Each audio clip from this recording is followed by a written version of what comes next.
Is it okay that I record? Absolutely. Okay. Don't Thank sell it to the Art Therapy Association, though. No, of course not. They'll come and get my certification. Thank you everyone for being patient. We were working through some technical difficulties on our end. Um, but thank you for coming. Welcome to Mental Illness Awareness Week. My name is Danielle Angelari, and I'm the executive director at NAMI Northern Illinois, which is an affiliate of the National Alliance on Mental Illness. And we are part of the nation's largest grassroots mental health advocacy group dedicated to building better lives for people living with mental illness. This week, it's crucial, dedicated period of time to raising awareness on mental illness and understanding mental health issues. We have a ton of activities. Thank you for participating in this one, but you are more than welcome and invited to all the other events this week as well, which I can follow up within an email to you. But I would like to introduce to you Donna Addison, who is a board certified registered art therapist and a licensed clinical professional counselor, currently working as a therapist at Stepping Stones. And she is now officially at the outpatient counseling center with me down the hall. Yes, and I'm sure you can hear me all the way down the hall. No. She has Yeah. worked in the mental health field for over 30 years, and with the majority of her experience focused on serving adults with serious mental illness. Donna has a bachelor's degree in fine arts and a master of science in art therapy, and she's here today to lead you through art therapy as a part of the therapeutic process. Thank you, Donna, so much. Thank you. And I hope you're looking at the screen that says art therapy as part of the therapeutic process. Is that true? Yes, I am. Oh, I love that. Okay, I'm going to stop my video because nobody needs to watch me when I'm talking about this. So you're welcome to. Maybe later I'll pop my head back up. But right now I'm just going to focus on the slides and take this away. Welcome, hey, to Mental Illness Awareness Week 2023. Love that. Thank you to NAMI Northern Illinois for this opportunity to take part and lead the conversation series. I'm super excited to talk about art therapy and art as therapy. Um, Totally the modality I find to be the most transformative, holistic, creative, healing, all about the mind, body, and spirit coming together in a very tangible way. I'm a huge proponent of using art in therapy. Later, I'll give you my disclaimer about that because the art therapy world may not appreciate my love of sharing art materials with others who do not have an art therapy certification. Um, to me, art is sitting right in front of all of us. So why aren't we not all using it? I do not have obsessive compulsive personality disorder as evidenced by this photo of me in the 1980s. I don't even want to talk about that. You cannot see my tail, so that's good. My studio space was always an explosion of clay dust, half-done projects, cords for the kiln. There was clay everywhere. There was no sink, so everything just kind of stayed messy and wonderful. And that was part of my therapeutic process is that I love the mess. I love the feel of clay. I love the smell of clay. Um, so it was a great way to go through the 80s, or at least I thought so. I hope today you learned something about a safe and creative outlet for the expression and self-discovery through the use of art. So we can all help ourselves and clients explore emotions, thoughts, experiences in a non-judgmental way and in a supportive environment. Now, if I could only change the page, hold on. Now you're seeing the wrong thing. I saw I'm an art therapist. I am not, there we go. I am not a computer technology kind of gal.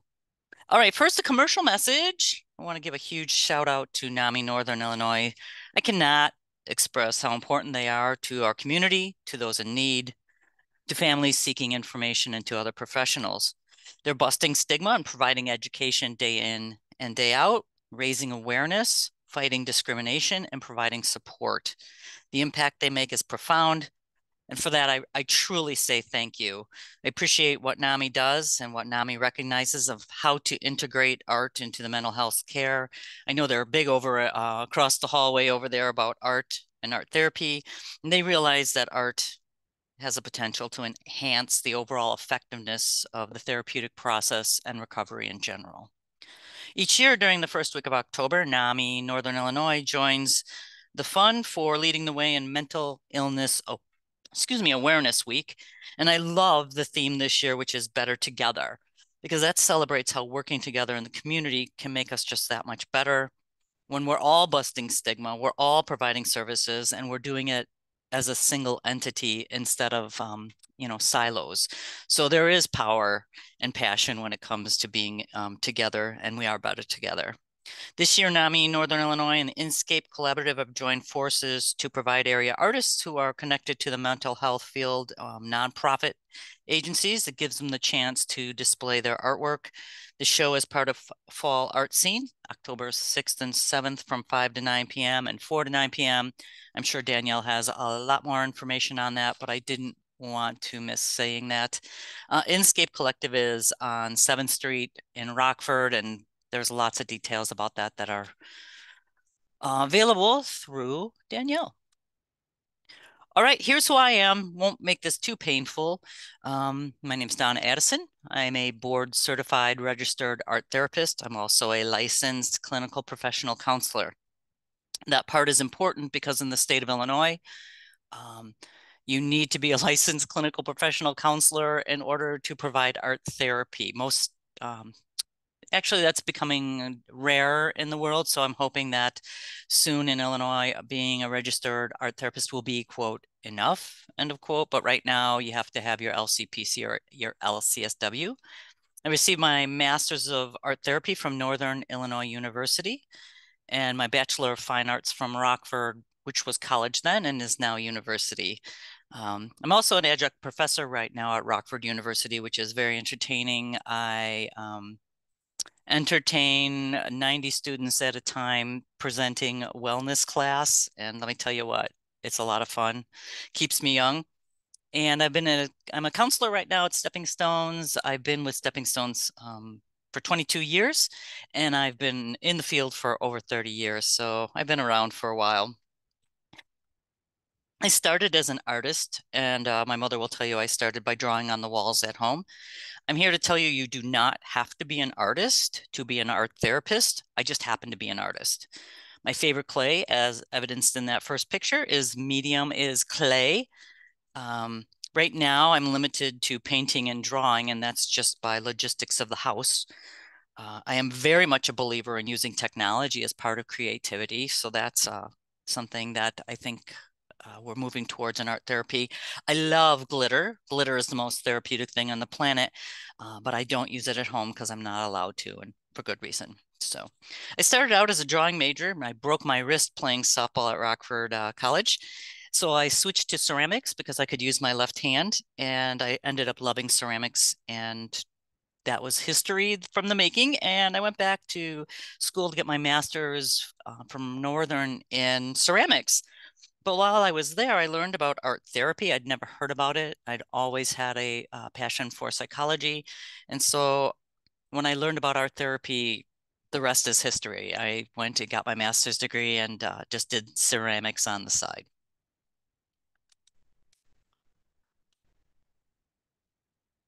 Okay, those are my textbooks in my office, and I want to say one thing. They're older than Danielle, the executive director at NAMI Northern Illinois. So they don't smell like too moldy or musty, but they're favorites. You can tell I use them a lot, and that they are fabulous references. So if you're ever around, stop by and I'll share them with you. I keep them front and center in my office out of love, respect, and in celebration of art therapy. These are the classics written by art therapists I have actually met. And I think that's one of the most exciting parts of this is that I actually have had the chance to meet the majority of art therapy clinicians. And I'm guessing that suggests how young the field of art therapy is or how old I am. I'm not sure which it is. Today's objectives are simple. I just want to talk a little bit about the boundaries of the modality. So it's my disclaimer, kind of the rationale and approach of what is art therapy? What is it? What do I do? What does an art therapist do? I want to give a really brief history of art history because it ties into what we do. Talking about the process versus product. Who goes to art therapy, and what questions should you be asking whether you're using art in your profession, art in your life, art in counseling, wherever you happen to be making art. Now, what's this really all about?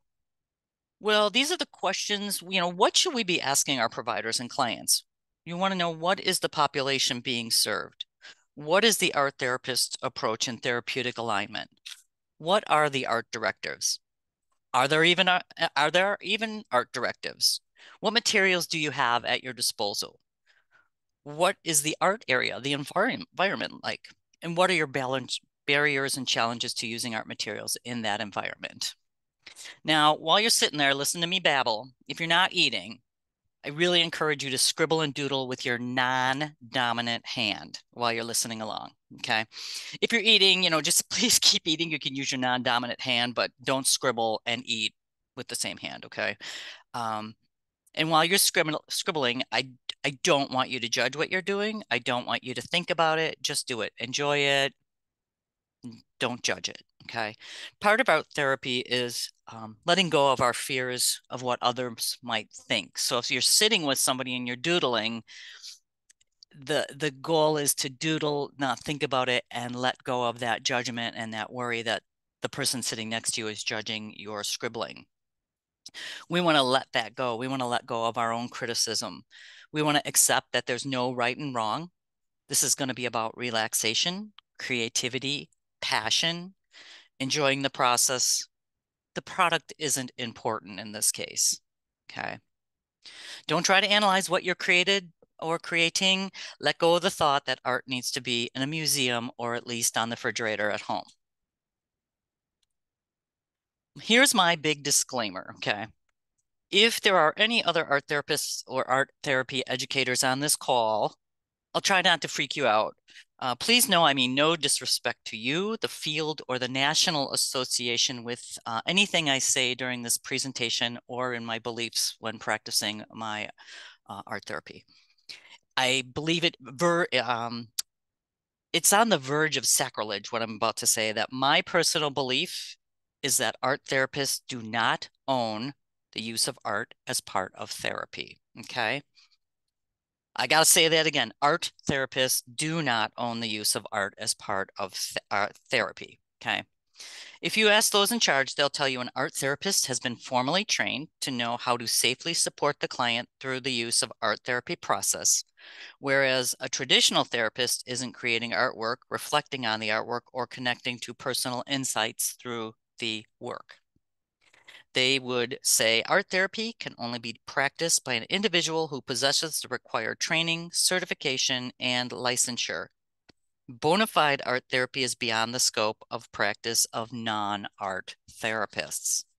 Okay, I respect and understand that statement. But like it says up there, I believe there are enough crayons in the world for all of us to share.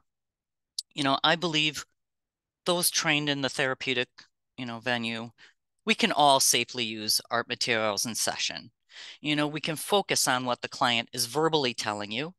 We don't have to diagnose or psychoanalyze things, what is drawn on a piece of paper. We don't have to assume that someone using a black crayon is depressed or that someone using red crayon is angry. All we have to do is use the art materials and assume nothing. Edith Kramer, the mother of art therapy, which I'll talk about in a second, wrote, "All art is therapeutic in the broadest sense of the word. So if that's true, what's wrong with sharing a box of crayons?" Okay. I think the key is that anyone can use art. They just can't call themselves an art therapist.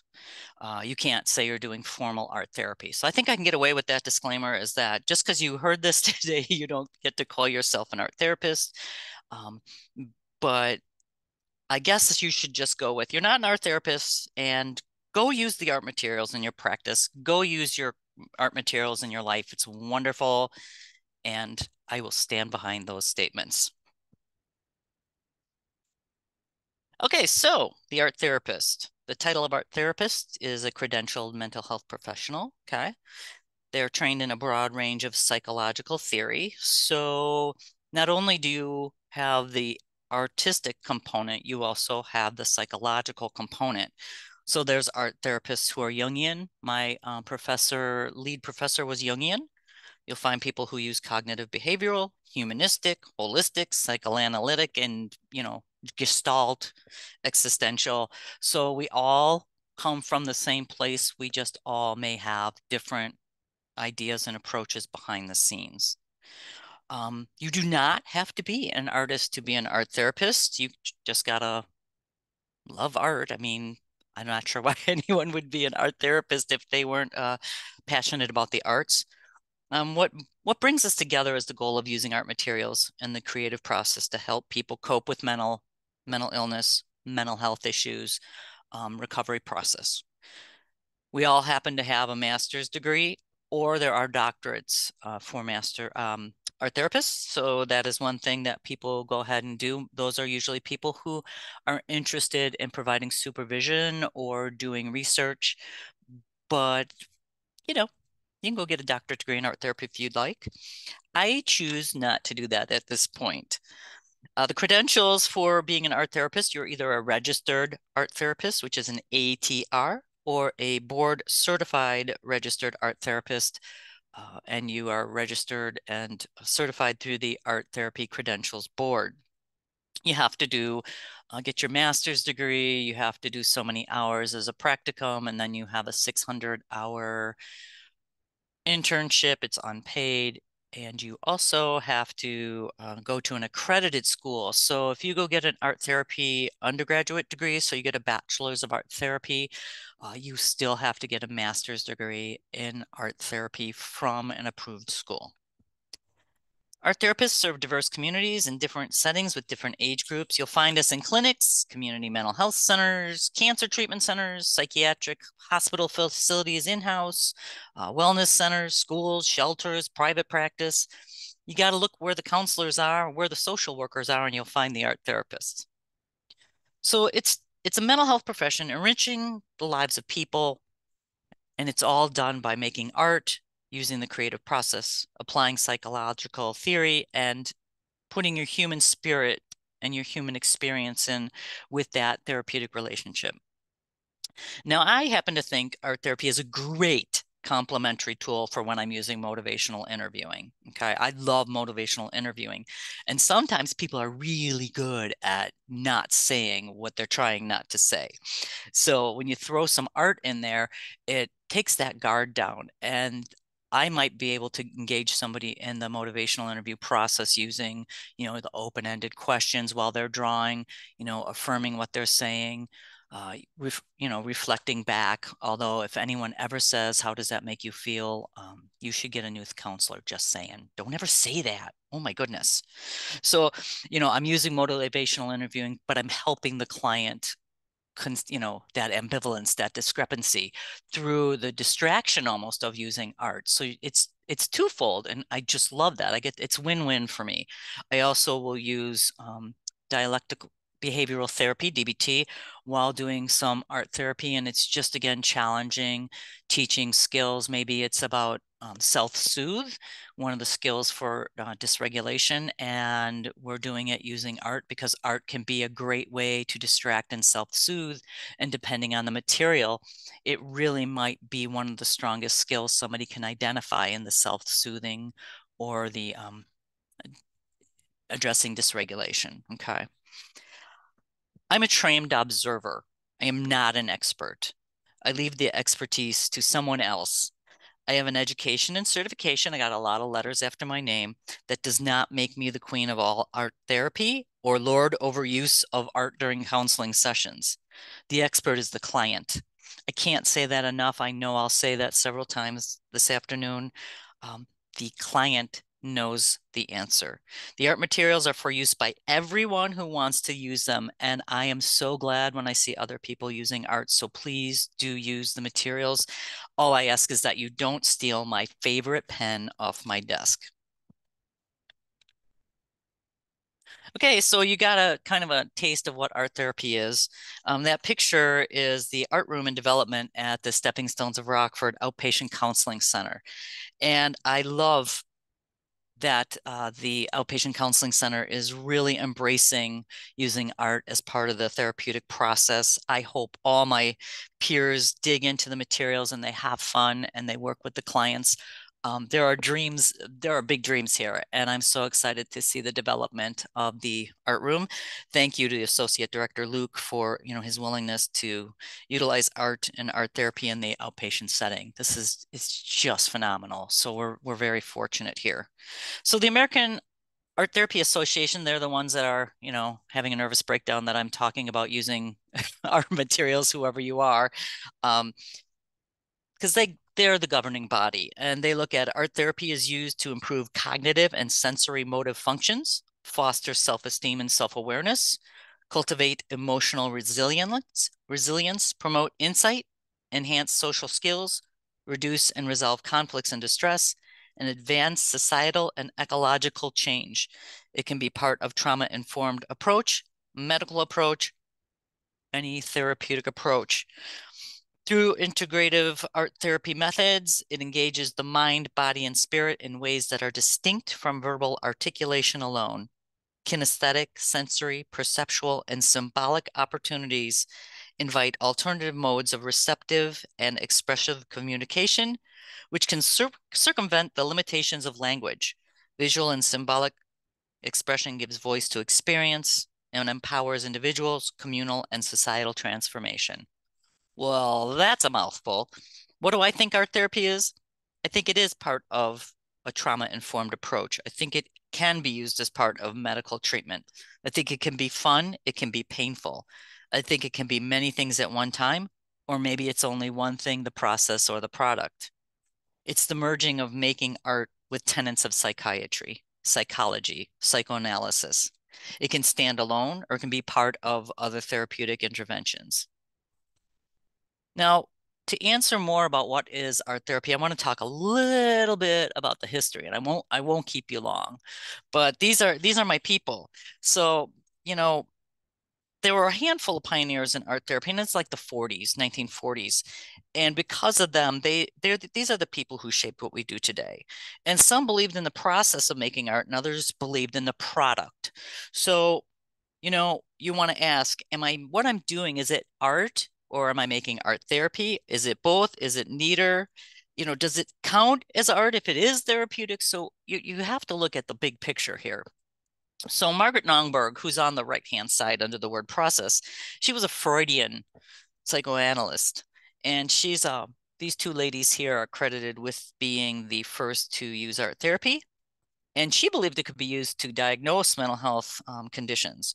And her focus is on the unconscious, obviously, because she's Freudian. And she thought that art could enable the unconscious to come to the forefront, just as psychoanalysis is used to address the unconscious. So she frequently used art to help people envision and resolve interpersonal conflict. And she argued that the client, rather than the therapist, should interpret the meaning of the art. So for our Margaret Nomberg, the emphasis is on art process, not the product. It's a catharsis, a means to an end. Now, I have to say, I align with that thinking. I rather look at the process than the product, although it's delightful if you get a product of what you want to keep. And I really think it helps you creating art make sense of your emotions. Okay. Now, Edith Kramer on the left, she was all about the product. So she said all art is therapeutic in the broadest sense of the world. The artist who applies modern psychology in the field of art has to adapt the methods to the medium. So the therapeutic value is heightened by therapeutic thinking, not destroyed or weakened by the introduction of concepts and methods. So she's saying, yes, use the art materials. I'm going to focus on the product, not just the process. So she's saying, what is the end result? She has great value on the aesthetics of the creation. Okay. Now, these aren't obviously the only two who were in the field that shaped it, but they just happen to be the first ones in America. Those of you who are in social work, you have Jane Addams. Okay, you have Jane Addams, who's the mother of social work. We have Margaret Naumburg and Edith Kramer. Now, I could talk all day about these, and I have to tell a little story. I ran into Edith Kramer at one of the art therapy Association national conferences. And when I say I ran into her, I mean I literally ran into her. She's like 4 feet tall. She's just this little lady. You know, she's got this giant presence, but she's very small. And I don't have really good peripheral vision. And I almost knocked over the queen of art therapy. So I was mortified, but I did get to meet her. So that was quite an honor. Um, Margaret Naumburg, I did not meet because she passed away long before I got into the profession. Okay, if I'm going to give you some information later about if you're looking to learn more about art therapy, what books you might want to check out. There's a big name, Kathy Malchiotti, wonderful artist, art therapist, writer, speaker, educator. She is alive. I've met her many times. Really appreciate what she has to do. So her books are great for art therapists and not art therapists alike. So we'll talk a little bit later. And if you want to do assessment with art therapy, there are people who do that as part of their passion. That you should probably leave to the art therapists, and I'm going to leave it to the art therapists who actually focus on assessment, okay? Because you can pick different places to be. I don't know if this is going to work or not. This is a 3-minute video of Judith Rubin, who is the art lady. And you might know this very famous art therapist because she was on Mr. Rogers' Neighborhood. She was the art lady. She's one of my favorite art therapists of all time. She wrote 3 of the most profound books I've ever read about art therapy. They're very easy to read. The Art of Art Therapy, Approaches to Art Therapy, and Child Art Therapy. So let's see if you could hear her. I make you no guarantees. If we can, we'll have 3 minutes of Judith Rubin. If not, we'll be skipping to the next slide. Hey, Donna. Yeah. Just at the top of your screen, you'll see maybe share sound potentially. Share sound. Share a sound. Let's see if that works. Here we go. Do you hear? Yes, I do. Yay!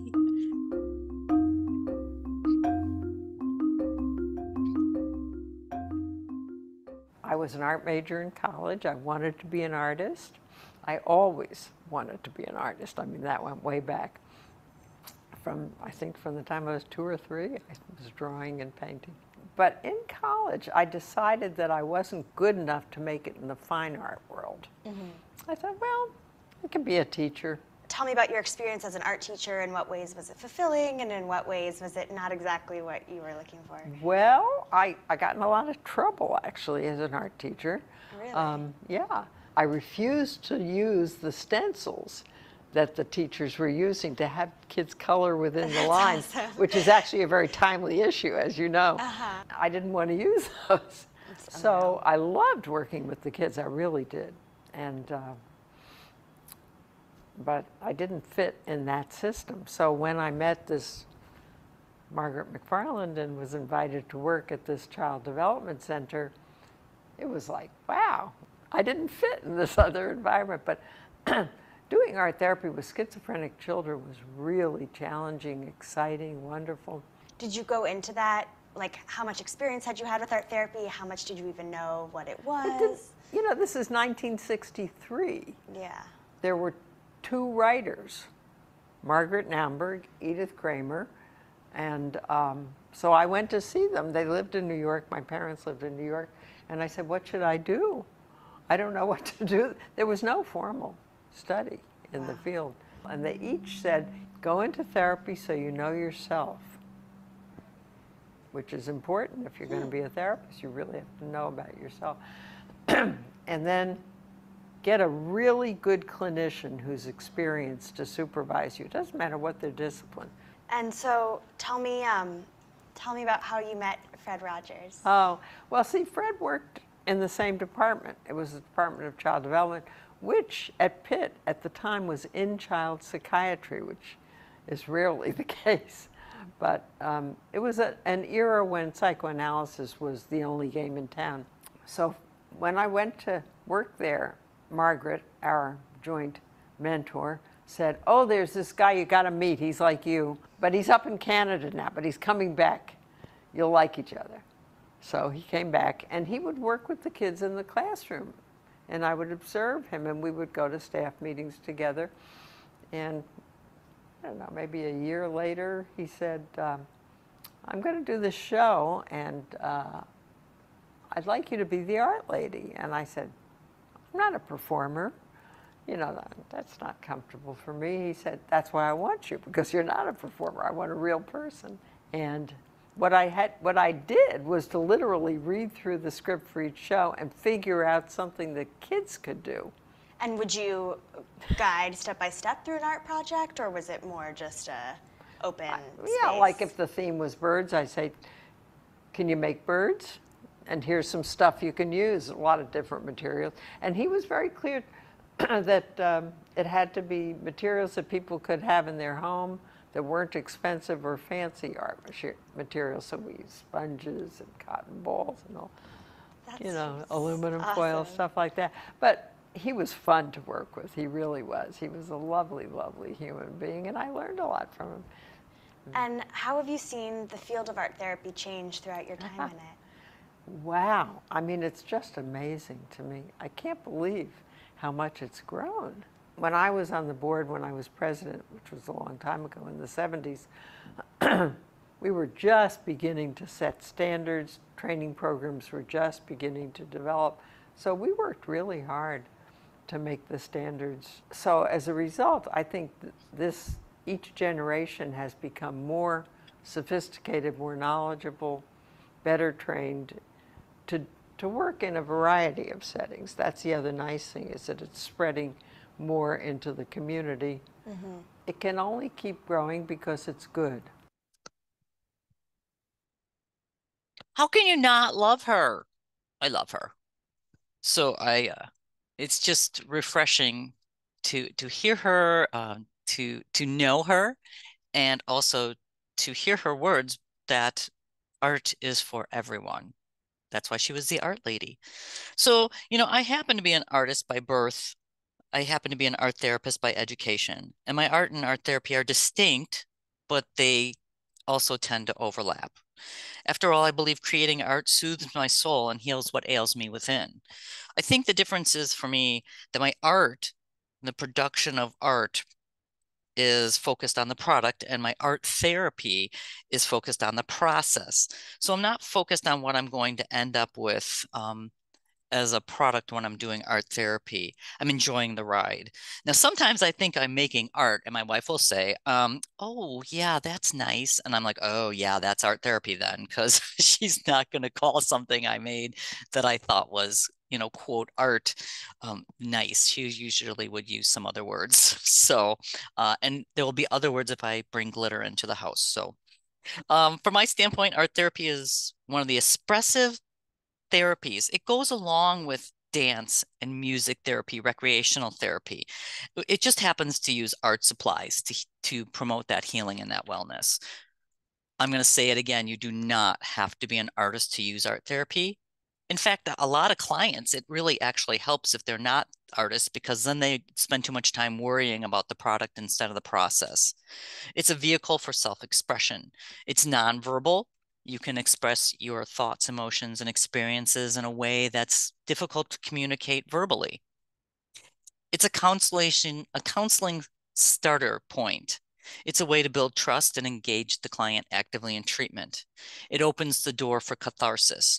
There's nothing like throwing a ball of clay at the wall or making a mess with art materials to release pent-up emotion and bust stress. And I will tell you, in college, we threw a lot of clay balls at the walls. Art therapy is about self-exploration, bringing self-awareness, seeking self-reflection, empowering, engaging, and downright fun as far as I'm concerned. It's holistic and complementary to other components of the mental health field. It's a celebration of visual and kinesthetic learners, of the right and left brain meeting in the middle. Now, I say it's fun, But for some clients, art therapy is kind of terrifying to think about. Remember gym class in grade school? A lot of people hated gym class. And no offense, my wife is a physical education teacher. So no offense to those in the gym class field. And she would say, it is kinesiology or no, kinesiology, not PE, so kinesiology. Anyway, well, that's true for some art people too. You ask them to do art, they didn't enjoy art class, for whatever reason, and that's the first thing they think about when they hear about doing art therapy. So the art therapist or the counselor job is to get them to realize this isn't about art. This isn't about making art. It's about healing. To me, it's not about interpretation. I'll say that again and again. If someone brings me a drawing and they ask me, what does it mean? I'm going to stare at them first, and I'm always going to say, what did the client say? Okay, I can look at something, but I need to know, what did the client tell you? Over on the left-hand side, you see a coloring book page. Now, there's a bone of contention for art therapists. I honestly think they're fine. Would I rather someone draw their own creation? Sure. But I honestly don't see anything wrong or different than coloring a mandala. Okay. And mandalas are really a big thing in art therapy. So I hope those words don't come back to haunt me, because there are lots of articles written by art therapists about how coloring pages are not art therapy. Okay. Just so you know, I'm all good with them. Go color something. Back to defining what's the difference between an art therapist and an art teacher? It's right there. You know what? You got your private space. The teacher's in a classroom. The art therapist is looking for self-expression. Usually the art teacher is learning for something specific. Usually art therapy is about the process, while the art teacher is looking for the product. The art supplies are used for self-expression in art therapy, and art supplies for an art class are probably going to be used in a very specific way. In art therapy, there's no right or wrong way to use materials. I mean, you can use the brush or the stick end of a brush in art therapy. And in art class, you might have a recommended right way to do things. And art therapy is going to be about that communication, whereas the art class might be the principles and elements of design. So they're the same, but they're not the same. And I just really like this little graphic because it does a nice job of putting things together. This thing on the left, you can find tons of stuff online. So please do go out there and look around to see if you're a counselor or a social worker and you're looking for some things that you want to do. You can find tons of stuff that are great resources and kind of tell you, hey, I want to get ready, I want to make the art, and I want to be, what am I going to do afterwards? If you're going to go out and buy 2 books, or read 2 books. I don't know, does anybody buy books anymore? I love books. These are the 2 to get. So you have the Essential Art Therapy Exercises, and that is, there's not really a recipe or cookie cutters, okay? That's part of the beauty of art therapy. There are a lot of opinions, but there's no recipes. So since that's not true, you want to have a plan. Will you use a directive? Are you going to use examples? Have you referred to a book, an art therapist? You've watched a video? What is your theoretical approach? So these books are fabulous because they're saying, hey, what are you doing? Why are you doing it? And how can you do it in the best and safest way possible? So here's what you need to do art therapy. You can't do art therapy or use therapy, artist therapy, if you don't have materials. You have to use what's safely, used for the client who's using it. You have to use what you can afford. And obviously you have to have availability. So if you only have crayons and paper, that's what you're going to use, and that's okay. A safe environment is a huge component of art therapy. You have to have ventilation if you're doing something that is smelly or dangerous. You might need to go outside. You might have to consider lighting. You have to be able to see what you're doing. Look down at your floor. If you've got carpeting and you're going to be painting, that might be a consideration for that safe environment. Do you have running water? Is that needed for what you're doing? Are you using finger paints? I mean, you're going to have a place to be safe. You're going to have a place that contains the paint, and you're going to have somewhere to wash up. You need a plan, okay? There may not be recipes, there are plans, and you need to decide, are you using a directive? Are you providing examples? Um, do you have enough time to do what you're asking? So, Judith Rubin in that video talked about she just handed the children materials from the home and said, hey, make a bird, or make something about a bird. She had a set amount of time. If you're a 50-minute hour, you're going to have time to get the client in there, show them the materials, give them the time to make what they're making or creating, and then enough time not only to process that, but also to clean up. And the cleanup should be part of the effort because it's part of the process. And then creativity. If you can bring some creativity, that kind of goes without saying. You don't have to have expectations. All you have to have is a non-judgmental stance, and you provide reassurance. Hey, we're not making art. Don't worry about that. What you're doing, we're not going to the Art Institute of Chicago. And again, if you're wondering about the interpretation of what was created, you need to ask the client. You can remember, I really want, if you'd heard nothing else, remember this. If you've got a group of people together and you've got a box of crayons and there's 8 crayons and there are 8 people in the room, and you pass the crayons around, you know, and they all draw something and they hold up their picture, and you look at this kid's picture and you're like, oh man, that brown crayon, that's really depressing. I wonder if he's sad or depressed. It's just, well, guess what? He didn't want the brown crayon. It was the only crayon left in the box when the box got passed to him. So you have to make sure you're not reading into something that doesn't need to be read into. It's just a fact. He got the brown crayon. That's what he used. It's not because he was depressed or sad or anything else. Okay. Finally, I want to leave a little time at the end in case anyone wants to rip me to shreds or ask questions, or hear more. I'd love to stick around for that. Um, I want to kind of say, thank you for listening to this, and thank you for considering using art as part of life. If you can't say it, maybe you can draw it. If you can't draw it, maybe you can scribble it. If you can't scribble it, maybe you can just look at something. If you don't have colored pencils, maybe you have crayons. If you don't have crayons, maybe you got pencils.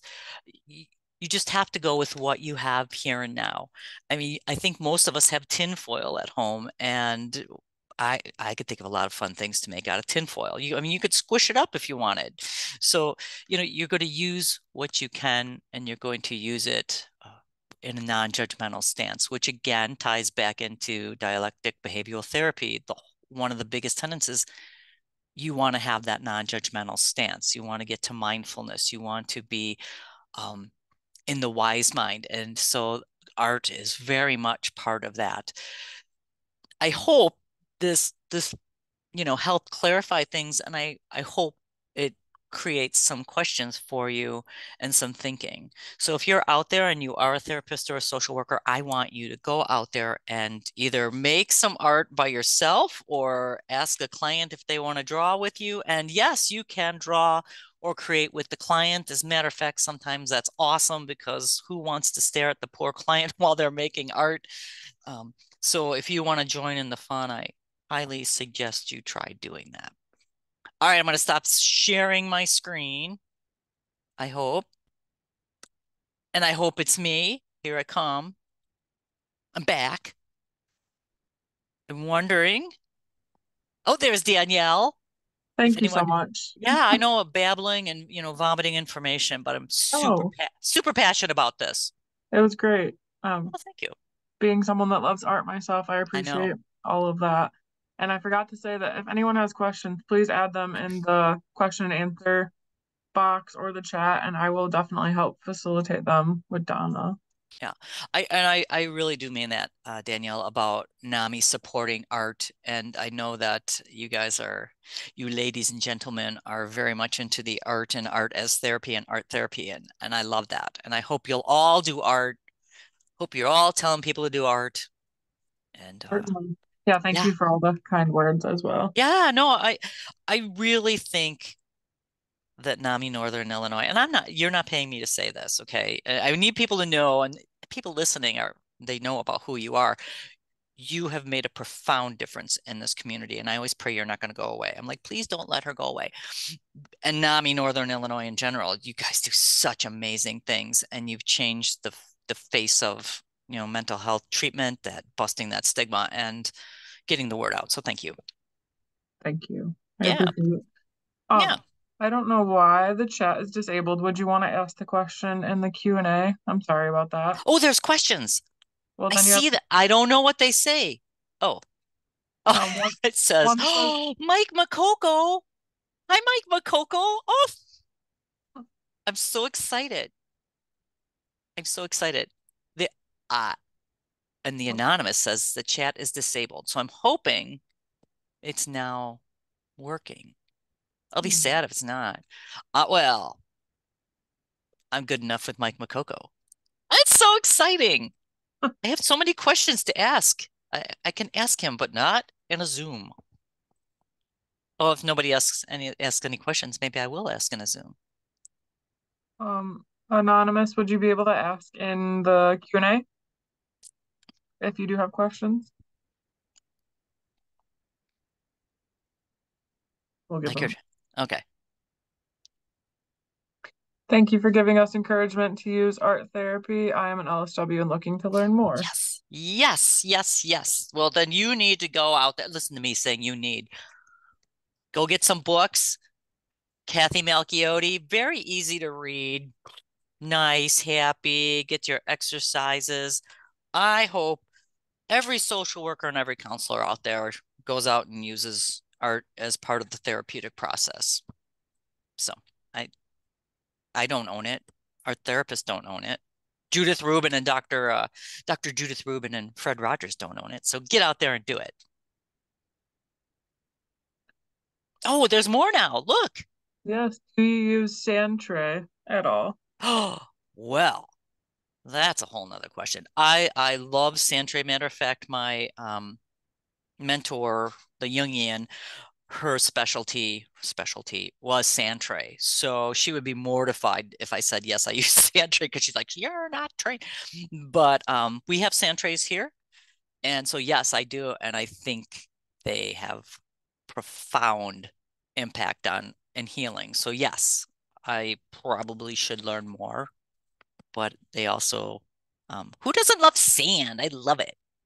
So no, some people hate sand. And if you got somebody that has obsessive compulsive personality disorder, handing them a tray of finger paint or a sand tray is probably not the way to go. So yes, lots of fun with sand tray. You missed our sand volleyball tournament if you like sand. Yeah, I saw the pictures. I'm kind of glad I was out of town. I think you're probably finding sand in places of which it does not belong. Like your ears. Exactly. Exactly. Mary Lee said, excellent presentation. Thank you, Donna. And then Bonnie Holton said, thank you, Donna. Because of you, I have those two books. Oh, that's so nice. They are fabulous. Do you have any recommendations for individuals and support groups looking to do some self-directed group activities without the assistance of a therapist? And also excellent info. Oh, well, thank you.